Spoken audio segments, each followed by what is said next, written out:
tentang tahapan dalam berpikir kritis. Banyak pertanyaan tentang mungkinkah berpikir kritis itu bisa dilatih?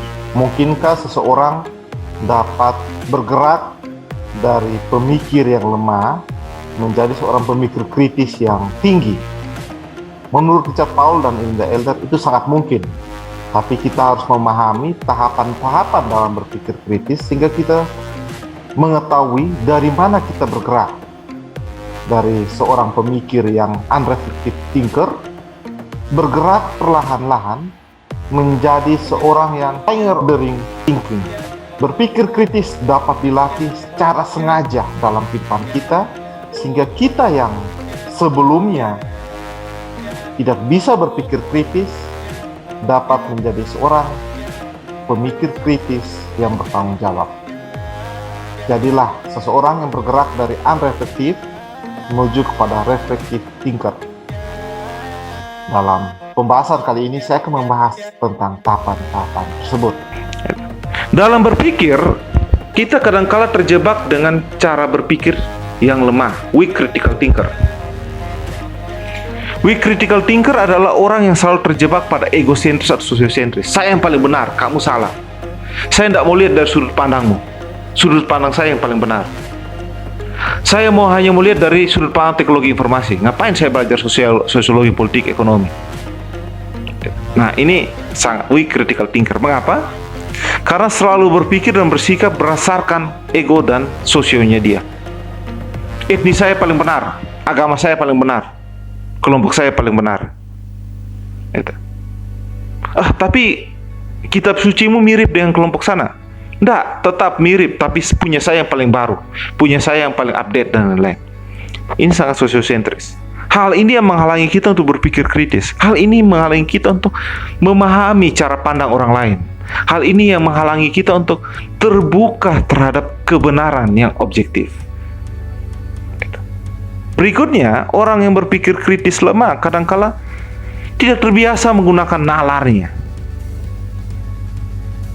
apalagi intelektualitasnya. Dia malas membuat kesimpulan. Yang dia konstruksi adalah asumsi-asumsi. Asumsi bahwa seluruh masyarakat Indonesia itu bodoh. Yang pintar adalah saya yang baru pulang dari luar negeri. Asumsi bahwa orang yang tidak bisa berbahasa Inggris itu adalah orang yang bodoh karena banyak buku ditulis bahasa Inggris. Itu asumsi. Dan dia membodohi orang, menganggap orang lain lemah, menganggap orang lain tidak berpendidikan dan lain. Dia berdiri di atas asumsinya sendiri, bukan di atas sebuah kesimpulan yang berangkat dari penalaran yang tepat. Tidak terbiasa dengan menggunakan nalar. Yang critical thinkernya lemah. Berikutnya, orang yang critical thinkernya lemah selalu berpikir untuk menipu orang lain. Dia memanipulasi kebenaran. Selalu berpikir untuk mencapai tujuannya sendiri. Orang lain dikorbankan. Dan terakhir, dia selalu merasa benar sendiri. Kalau Anda melakukan ini, maka Anda melatih diri Anda untuk menjadi pemikir kritis yang lemah. Mengapa? Karena kebenaran Anda konstruksi dalam otak Anda sendiri, bukan berdasarkan objek kebenaran itu sendiri. Realitas Anda konstruksi baru, bukan berdasarkan fakta yang Anda lihat. Nalarnya pun Anda berdiri di atas asumsi, bukan sebuah kesimpulan. Suatu saat negara sudah maju, dunia sudah maju, Anda masih terkungkung di dalam kotak tradisional Anda. Nah, ini weak critical thinker. Sangat egosentris. Saya yang paling benar, saya yang paling tepat untuk berpikir. Orang lain tidak. Kelompok saya yang paling benar, kelompok saya yang cerdas, kelompok saya yang lebih berpendidikan, orang lain tidak. Ini weak critical thinker. Nah, yang harus dilatih oleh setiap orang adalah strong critical thinker. Karena apa? Strong critical thinker itu yang akhirnya membentuk universitas, menghasilkan para sarjana yang bisa berpikir analitis, yang bisa menjadi problem solver. Apa itu seorang critical thinker? Orang yang selalu berpikir mendalam tentang pemikiran mereka. Jika mereka sudah tahu bahwa mereka paling benar, mereka uji lagi apakah mereka yang paling benar. Apakah ada kebenaran lain di luar dirinya? Mereka uji lagi. Mereka selalu mengkonstruksi empati, kepekaan untuk menemukan kebenaran. Selalu terbuka untuk melihat kemungkinan-kemungkinan kebenaran baru. Tujuannya adalah supaya mereka memahami sebuah objek secara utuh, bukan dari satu sudut pandang tok. Melihat objek itu dari wajahnya tok, tapi mereka melihat objek itu dari belakangnya, dari sampingnya, bawahnya, atasnya. Sehingga ketika mereka mengungkapkannya, objek itu dilihat secara. Orang yang strong critical thinker selalu berdialektika dalam berpikir, selalu bertanya, selalu mengungkapkan pendapat, baik itu dalam pikirannya sendiri maupun pada saat dia bercakap-cakap dengan orang lain.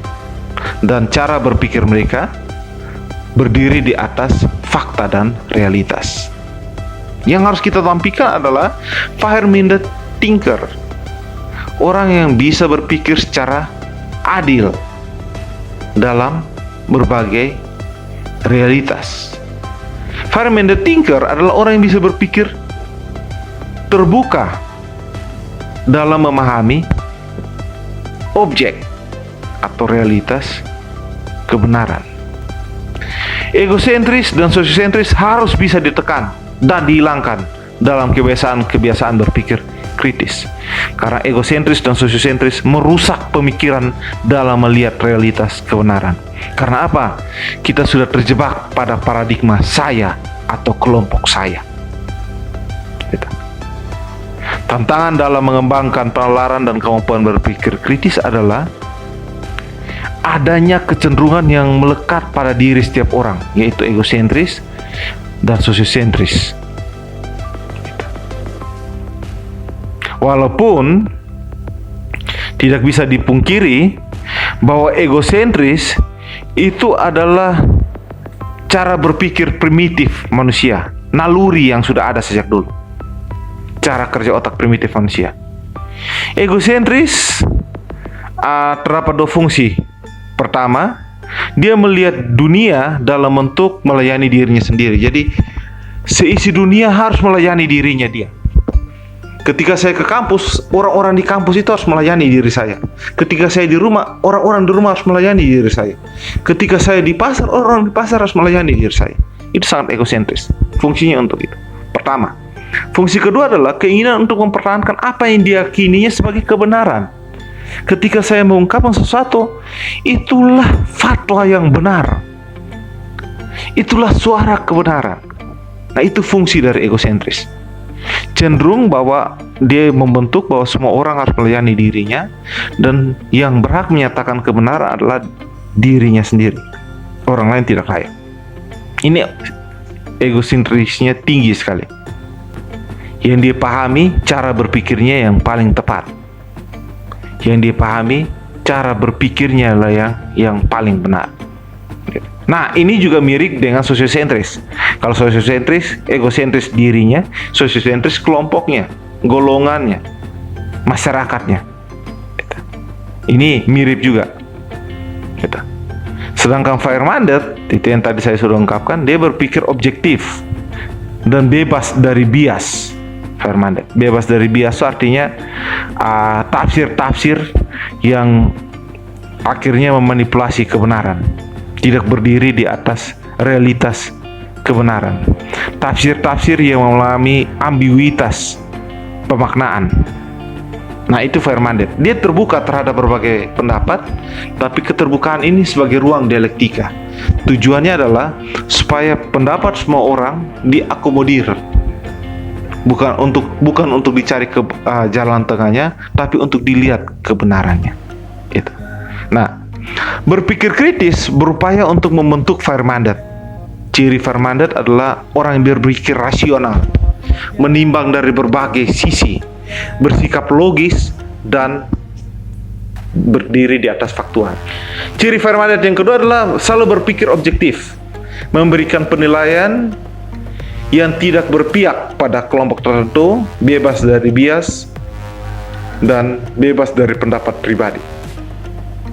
Ciri berikutnya, dia berpikir terbuka, open-minded, menerima pandangan dari berbagai orang, tidak diskriminatif dan toleran. Ciri berikutnya, memiliki kepekaan atau tidak pilih kasih. Tidak memperlukan diri sebagai bos dan orang lain sebagai bawaan, tapi memperlukan diri dan orang lain sebagai mitra untuk mengungkapkan kebenaran. Dan ciri yang terakhir adalah mampu melakukan penilaian yang baik, sound judgment. Menghargai orang berdasarkan nilai yang mereka berikan, bukan berdasarkan dari pendapat-pendapat subjektif.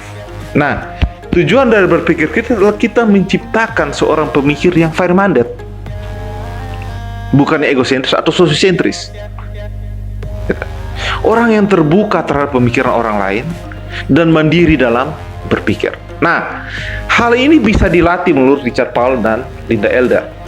Karena apa? Realitasnya ada 6 tahap dalam pengembangan berpikir kritis menurut Richard Paul dan Linda Elder. Tahap pertama adalah tahap unreflective thinker, berikutnya challenge thinker, beginning thinker, practicing thinker, advanced thinker, dan accomplice atau master thinker. Nah, kita akan membahasnya satu-satu. Pertama, unreflective thinker ini adalah masih dikuasai oleh ego dan sosio. Kita tidak memahami masalah di luar diri kita. Yang kita pahami adalah ya sudah, realitas begini kita jalani. Itu. Sebagaimana realitas yang ada sehari-hari. Kecenderungan egosentrisnya makin tinggi, selalu tinggi, bahwa apa yang saya katakan ya saya benar karena saya punya pengalaman itu. Saya punya pengalaman kalau tidak belajar serius, tidak lakukan review tiap hari, itu pasti lulusnya 5 tahun. Lalu temannya mengatakan, tapi kan ada yang tingkat kecerdasannya tinggi, dia cepat paham, dia tidak belajar pun dia bisa lulus cepat. Oh enggak, pengalaman saya tidak, harus. Nah ini sudah egosentris. Dia berangkat dari pengalamannya dia dan dia tidak melihat lingkungan sekitar, bahwa ada orang yang berbeda dengan dirinya, ada objek yang berbeda dengan dirinya. Belum tahu bagaimana menganalisis dan menilai pemikirannya dia. Yang diungkapkan adalah asumsi tanpa analisis berdasarkan fakta. Ayah saya pernah mengatakan ini dan itu benar, itu pengalaman ayah saya. Dia yang mengungkapkan pengalaman-pengalaman itu ke permukaan tanpa analisis. Berdiri di atas pengalaman yang belum dianalisis. Egosentrisnya sangat kuat. Orang ini kurang memiliki keterampilan motivasi untuk memperhatikan mana yang prasangka, mana yang realitas. Mana yang berangkat dari egoisme, mana yang objektivitas. Dia kurang mampu, kurang terampil. Nah, ini yang namanya unreflective thinker. Tidak memperhatikan bahwa ia terus-menerus membuat stereotip. Dia tidak perhatikan itu. Dia mengabaikan ide-ide lain secara tidak rasional. Nah, unreflective thinker ini yang dikatakan sebagai primitif, otak primitif manusia ya. Gitu. Nah, kalau dalam contoh konkretnya dalam kehidupan beragama, agama saya yang paling benar. Kenapa agama kamu paling benar? Di agama lain kan ada kebenaran juga. Enggak, karena realitasnya juru selamat saya sudah menyelamatkan saya. Sangat sosiosentris, tertutup untuk saya sendiri. Alkitab saya menyuarakan kebenaran. Jadi kalau kau membuang Alkitab saya akan marah. Sangat sosiosentris. Ada analisis di balik tiap pernyataannya? Tidak butuh analisis. Ya, Anda harus berpegang bahwa saya akan marah jika Anda tidak melakukan apa yang saya katakan. Ini sangat unreflektif, tidak bisa merefleksikan realitas di sekitarnya. Tidak bisa merefleksikan masalah-masalah yang tampak di sekitarnya. Tidak bisa merefleksikan kekayaan rasionalitas yang ada di sekitarnya. Ini orang yang unreflective thinker. Jadi dia bisa berpikir, tapi sampai pada taraf analisis tidak bisa dia. Karena dia tidak memahami ada masalah di sekitarnya. Orang unreflective thinker itu tidak menggunakan standar intelektual. Kejelasan tidak penting. Tidak penting itu jelas apakah agama saya benar atau tidak. Tidak penting itu jelas apakah kitab suci saya benar atau tidak. Yang penting adalah Anda harus terima apa yang saya katakan. Akurasi dia tidak penting. bahwa itu kejadiannya 2 tahun lalu, sekarang sudah berubah, dia tidak penting itu. Yang penting ini pengalaman saya, dan menurut saya pasti masih terjadi hingga saat ini. Akurasi dari sebuah informasi tidak penting bagi dia. Kedalaman, ketepatan, keluasan, kompleksitas, standar intelektualitasnya yang lain dia tidak gunakan. Unreflektif. Yang dia pelihara adalah tradisi grupnya, cara berpikir grupnya. Itulah yang paling benar. Ini unreflective thinker. Jika ini terus dilakukan, dirinya tidak akan maju, kampungnya tidak akan maju, desanya tidak akan maju, kotanya tidak akan maju, negaranya tidak akan maju. Kalau ini yang terus dilakukan. Karena apa? Merasa diri benar di tengah-tengah berbagai masalah yang ada. Merasa diri benar di tengah-tengah berbagai paradigma yang sudah berkembang. Ini unreflective thinker. Latihlah diri kita untuk jangan menjadi unreflective thinker. Nah, kalau mau latih untuk tidak unreflective thinker apa? Ya naik ke tahap berikutnya, tahap challenge thinker menurut Richard Powell dan The Elder. Mulai aware terhadap masalah-masalah sekitar. Dia mulai perhatikan masalah-masalah sekitar. Ternyata kebenaran saya ini bukan hanya milik saya saja ya. Ternyata di ajaran agama lain juga mengajarkan kebenaran ya. Dan kita agak mirip ya. Nah, mulai aware. Agama Buddha, ternyata kamu ajaran Buddhis itu benar ya. Dan itu di ajaran agama saya seperti ini. Mulai aware terhadap masalah-masalah. Mulai memikirkan tentang berbagai masalah di sekitarnya. Mulai aware terhadap masalah-masalah yang selama ini dia tidak perhatikan. Karena selama ini dia mau, ya saya sudah benar. Kali ini dia mulai pikir, apakah memang apa yang saya pikirkan benar. Nah, apa yang Anda lakukan? Bahwa mulai mengaku bahwa ada masalah dalam berpikir pada saat saya tidak menerima pemikiran orang lain. Saya suruh mulai cari tahu bahwa ternyata pemikiran orang lain juga ada benarnya. Gitu. Dan saya mulai sadar bahwa ada kesulitan dalam memperbaiki cara berpikir saya. Sulit untuk mengatakan bahwa orang lain juga benar. Nah, itu mulai nih, itu sudah men-challenge cara berpikir Anda. Ya, dia benar, tapi tetap saya yang paling benar. Lalu Anda mulai challenge. Oke, berarti dia benar apanya? Oh, dia benar di poin 1, poin 2. Nah, ini Anda mulai challenge thinker. Memberi tantangan pada gaya berpikir Anda. Anda mulai sadar bahwa kerendahan hati intelektual itu umum di antara semua kelas orang. Artinya, semua orang harus memiliki kerendahan hati intelektual, bukan kesombongan, bukan arogansi.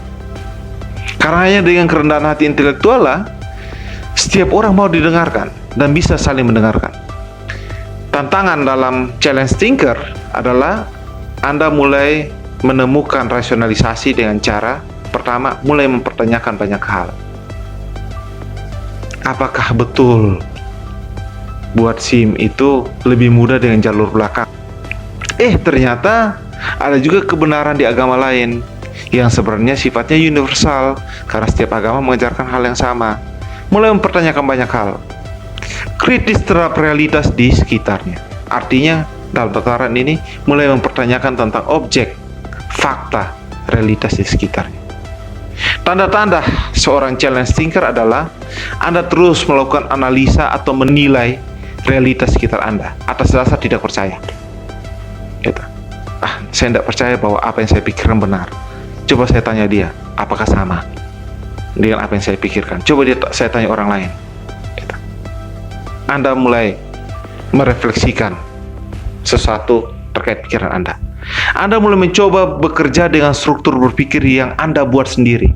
Kalau dulu struktur berpikir Anda adalah ayah saya, kakak saya, pengalaman ibu saya, apa yang dikatakan guru saya. Kali ini struktur berpikirnya apa yang saya analisa, apa yang saya temukan,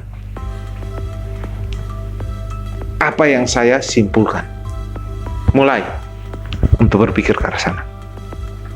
Anda mulai meningkatkan kualitas berpikir dengan prinsip standar intelektual, kejelasan, akurasi, presisi, relevansi, logika. Jadi pada saat melihat sesuatu, Anda berpikir secara komprehensif, secara umum, secara lengkap. Nah, ini challenge thinker. Jadi belum berpikir yang analisis dalam, tapi mulai mempertanyakan apa yang dipikirkan sendiri dan mengujinya dengan fakta-fakta lainnya.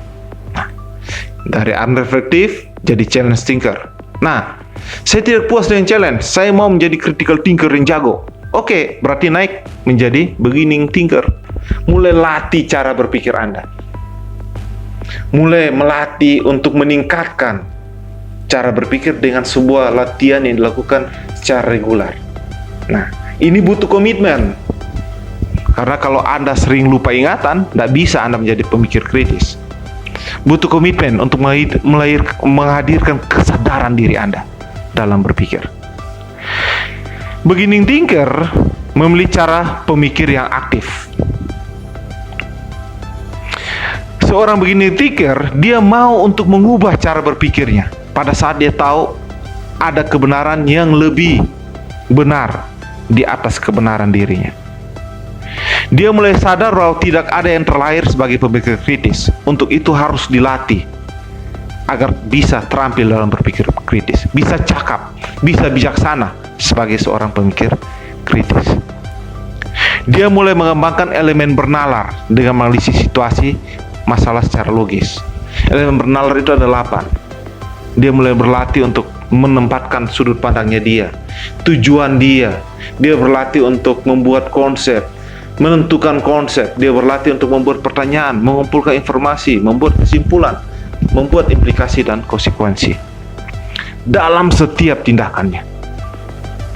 Jadi kalau pada saat dia main bola, dia berpikir, saya berolahraga untuk apa? Tujuannya apa? Apa itu olahraga konsepnya? Pertanyaannya, olahraga apa yang saya akan geluti? Informasinya, oke, olahraga itu saya lakukan ini berapa jam, berapa menit, gerakan apa yang saya lakukan? Kesimpulannya, olahraga akan mencapai tujuan Anda. Implikasi, ya lakukan sejak kapan? Dia mulai menggunakan nalar dalam berpikir, tidak seperti unreflektif. Ya, dia naik dari challenge mulai latih. Pada saat makan juga dia sudah mulai berpikir, saya harus makan apa? Tubuh saya butuh apa? Tujuan saya makan apa? Secara regular dia lakukan. Di sisi lain, ketika membuat pertanyaan atau pernyataan, dia berupaya untuk ungkapkan secara jelas pertanyaan dan pernyataannya dia. Tujuannya supaya orang yang mendengarkan pertanyaan dan pernyataan juga jelas.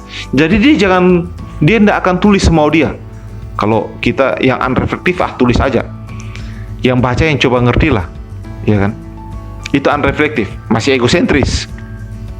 Tapi pada saat beginning thinker, dia mulai sadar bahwa saya harus melatih diri saya menjadi seorang pemikir kritis. Untuk itu pada saat saya menulis, saya harus baca ulang dan saya harus paham. Setelah itu baru orang akan paham. Saya harus menyusun logika dan struktur bahasa secara tepat. Kejelasan itu menjadi penting pada saat dia mengungkapkan sesuatu. Dia mulai melatih untuk jelas, untuk mengungkapkan, berbicara secara jelas, menulis secara jelas.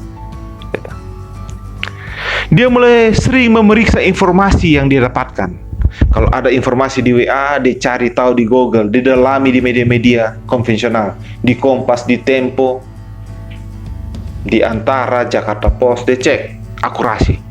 Dia tidak mau mendengarkan hanya dari media-media sosial yang tidak bisa dipertanggungjawabkan.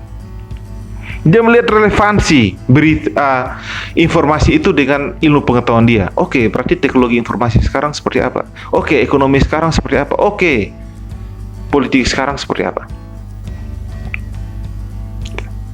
Dia bisa bedakan mana informasi yang real, mana yang penafsiran, mana yang perkataan pengamat, mana yang pendapat pemain sepak bola.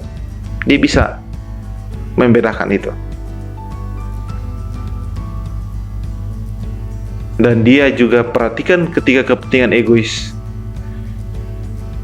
bisa menjadi sudut pandang pemikiran dia. Dan untuk itu dia latih untuk mengurangi egonya dia. Dia latih. Nah, ini dia lakukan secara regular.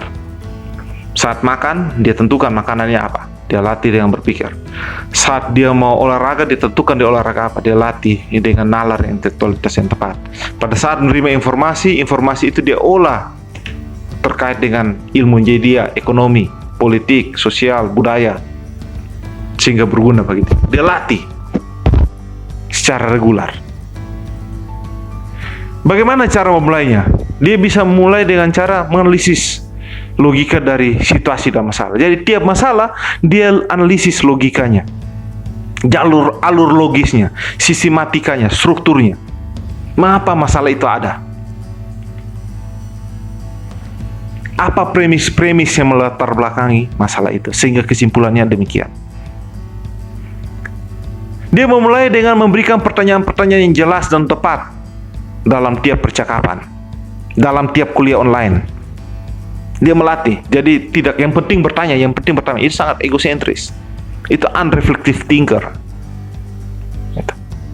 Dia mengecek keakuratan, relevansi, mengenali mana kesimpulan yang menuntun asumsi, mengenali mana kepercayaan-kepercayaan yang bisa menjadi bias, memperhatikan pada saat kapan kepentingan pribadi kita memberikan bias pada pandangan kita. Dia mulai sadar itu. Dia melatih bahwa dalam kondisi apapun dia harus berpikir secara logis dan rasional dalam setiap pada. Nah, minggu depan kalian akan mengenal 25 elemen standar intelektual dan elemen bernalar. Nah, kalian bisa latih bahwa dalam menulis, dalam bercakap-cakap, kalian bisa menggunakan standar intelektual dan elemen bernalar ini. Artinya, dalam menulis dan berbicara, kejelasan itu penting, kedalaman itu penting, akurasi itu penting. Itu standar intelektualnya. Elemen bernalarnya, dalam menulis dan berbicara ada tujuan, ada sudut pandang, ada informasi yang mendukung kesimpulan Anda. Nah, kalau ini dilakukan, dilatih terus-menerus,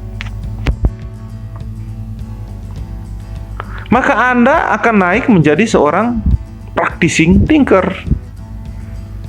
Orang yang secara terus-menerus melatih dirinya menjadi critical thinker yang mumpuni.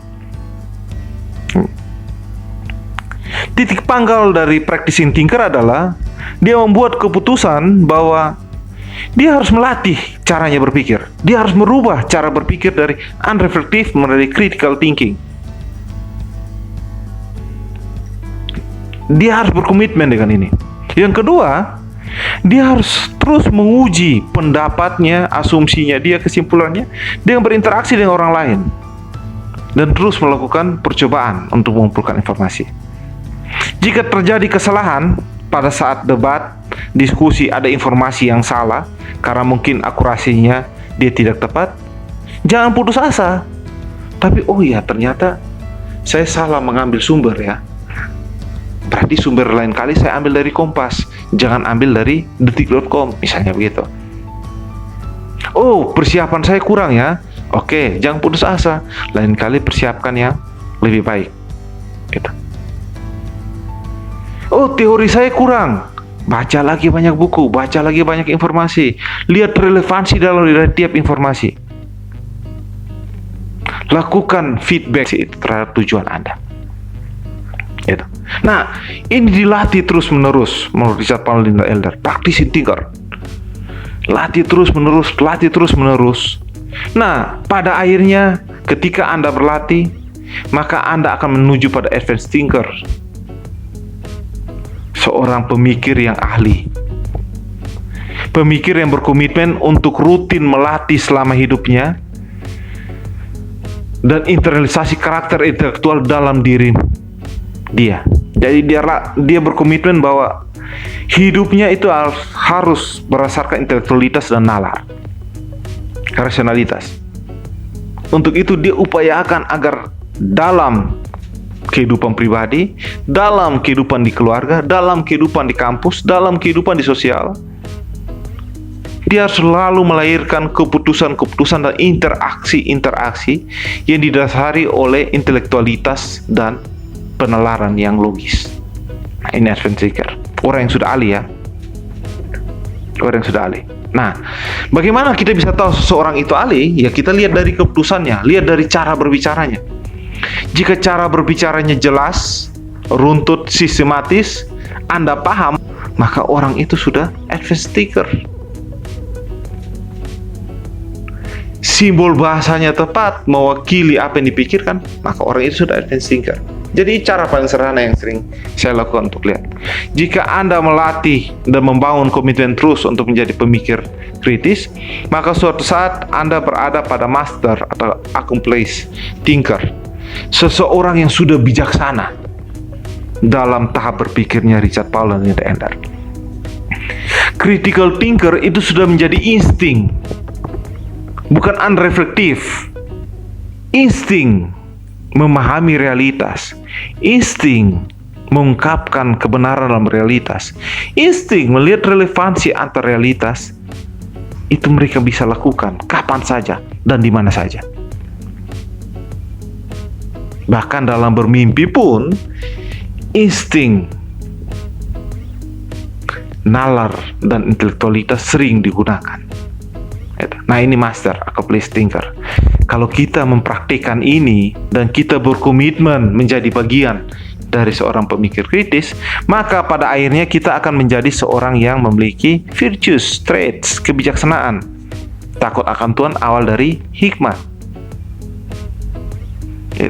Kita akan berhikmat. Apa itu hikmatnya? Kita akan rendah hati. Jadi orang yang berpikir kritis itu akan rendah hati, mau mendengarkan pendapat orang lain, mau terbuka terhadap pendapat orang lain. Karena apa? Dia sudah master thinker. Dia sudah berada di puncak seorang pemikir kritis. Bahkan berpikir kritis itu insting bagi dirinya dia. Untuk itu pada saat dia melihat orang bilang, saya satu-satunya sumber kebenaran, dia bingung, kok bisa ya?